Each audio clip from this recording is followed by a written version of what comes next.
ನಮ್ಮ ಹಿರಿಯರಿಗೂ ಕಿರಿಯರಿಗೂ ಆಗ ನಮ್ಮ ಮಹಿಳೆಯರಿಗೂ ನಮಸ್ಕರಿಸುತ್ತೆ ಮಾತಾಡೋಕ್ಕೆ ಇಷ್ಟಪಡ್ತೀನಿ.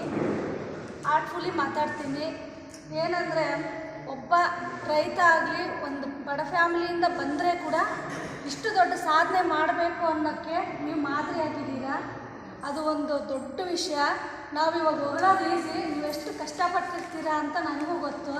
ಯಾಕಂದರೆ ನಾವು ಒಂದು ಲೆವೆಲ್ಗೆ ಓದಿರೋದ್ರಿಂದ ನಮ್ಗೆ ಅರ್ಥ ಆಗುತ್ತೆ ಅದಕ್ಕೆ ವ್ಯಾಲ್ಯೂ ಏನು, ಅದ್ರ ಕಷ್ಟ ಏನು ಅಂತ.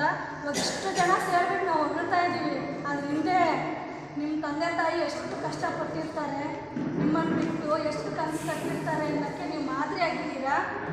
ಇದೇ ರೀತಿ ನಮ್ಮ ತಾಲೂಕಲ್ಲೂ ನಿಮ್ಮನ್ನು ಮಾದರಿಯಾಗಿ ತಗೊಂಡು ಇನ್ನಷ್ಟು ಮಕ್ಕಳು ಮುಂದೆ ಬಂದರೆ ನಮ್ಮದು ಒಂದು ತಾಲೂಕು, ನಮ್ಮ ಜಿಲ್ಲೆ ಸಮೃದ್ಧಿಯಾಗಿ ಬೆಳೆಯೋಕ್ಕೆ ಒಂದು ಎಜುಕೇಟೆಡ್ ತಾಲೂಕು ಆಗುತ್ತೆ ಅನ್ನೋಕ್ಕೆ ನೀವೇ ಕಾರಣ. ಇಂಥ ನಾನು ಮಾಡಬೇಕಂದ್ರೆ ಅಷ್ಟು ಈಸಿ ಅಲ್ಲ. ಮೊದಲನೇದಾಗಿ ಆಗಿದ್ದೀರ, ಮುಂದೆ ಕೂಡ ನೀವು ಏನೇ ಸಾಧನೆ ಮಾಡಿದ್ರೂ ನಮ್ಮ ತಾಲೂಕಿನ ಮಕ್ಕಳಿಗೆ ನಾನು ಕೋರ್ಕೊಳ್ಳೋದೇನೆಂದರೆ, ನೀವು ಮಾದರಿಯಾಗಿ ಒಂದು 4 ಮಾತು ಅಲ್ಲಿ ಎಷ್ಟು ದೊಡ್ಡ ಲೆವೆಲ್ ಬಂದು ವರ್ಷಕ್ಕೊಂದು ಸತಿ ಆದರೂ ಬಂದು ನಮ್ಮ ತಾಲೂಕಿಗೆ ಒಂದು ಸ್ಪೀಚ್ ಕೊಟ್ಟು ನೀವು ಮಕ್ಕಳನ್ನ ಉಳಿಸ್ಬೇಕು ಅಂತ ಕೇಳ್ಕೊತೀನಿ. ಕಂಗ್ರ್ಯಾಚುಲೇಷನ್ಸ್.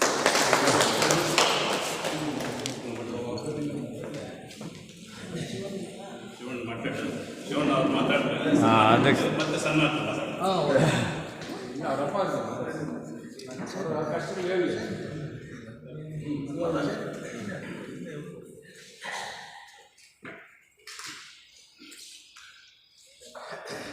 ಮುಲ್ಬಾಲ್ ತಾಲೂಕಿನ ವಕೀಲರ ಸಂಘದ ಅಧ್ಯಕ್ಷರು, ಉಪಾಧ್ಯಕ್ಷರು ಹಾಗೂ ಎಲ್ಲ ನಮ್ಮ ಸಂಘದ ನಿರ್ದೇಶಕರು ಹಾಗೂ ಎಲ್ಲ ನಮ್ಮ ಸಮುದಾಯದ ಪ್ರೆಸಿಡೆಂಟ್ ಎಲ್ಲ ಬಂದಿರ್ತಕ್ಕಂಥ ಅಣ್ಣ ತಮ್ಮಂದಿರು, ಅಕ್ಕ ತಂಗಿಯರು, ಇತರೆ ಯಾರೆಲ್ಲ ಬಂದಿದ್ರು ಕೂಡ ಅವ್ರನ್ನೂ ಕೂಡ ನಾವೇನು ಇದು ಮಾಡೋದಿಲ್ಲ. ಎಲ್ಲ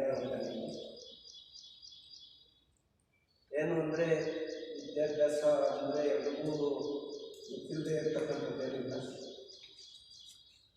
ಅಲ್ಲಿ ನಾವು ಮೊದಲಿಂದನೂ ಒಂದು ಸ್ಟೆಪ್ ಹಾಕ್ಕೊಂಡೆ, ಮದುವೆಯಲ್ಲಿ ಏನಾದರೂ ಮಾಡಿಸ್ಬೇಕು ಅಂತ. ಅದನ್ನು ನೆರವೇರಿಸ್ಕೊಂಡ.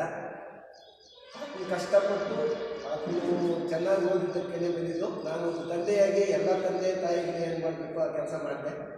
ನಾನೇನು ಹೆಚ್ಚುವರಿಯಾಗಿ ಏನು ಮಾಡಲಿಲ್ಲ.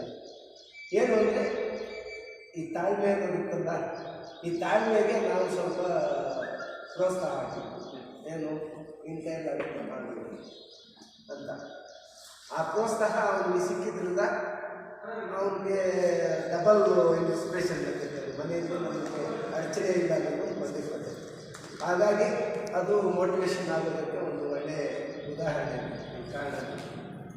ಹಾಗೆ ನಿಮ್ಮ ಮಕ್ಕಳು ಯಾರನ್ನ ಓದಿಬಿಟ್ರೆ ಅವರಿಷ್ಟ, ಅವ್ರೇನು ಇಷ್ಟ ಕೇಳ್ತಾರೋ, ಅವ್ರು ಯಾವ್ದು ಓದಬೇಕು ಅಂತಂದಿರೋ ಅವ್ರಿಗೆ ಅದಕ್ಕೆ ಕಳಿಸಿ ನೀವು ಎಂಕರೇಜ್ ಮಾಡಿದ್ರೆ ನಿಮ್ಮ ಮಕ್ಕಳು ಕೂಡ ಇದಕ್ಕೆ ಬರ್ಬೋದು ಅಂತ ಹೇಳ್ಬಿಟ್ಟು ನಾನು ಈ ಮೊದಲೆಲ್ಲ ಒಂದೆರಡು ಮಾತು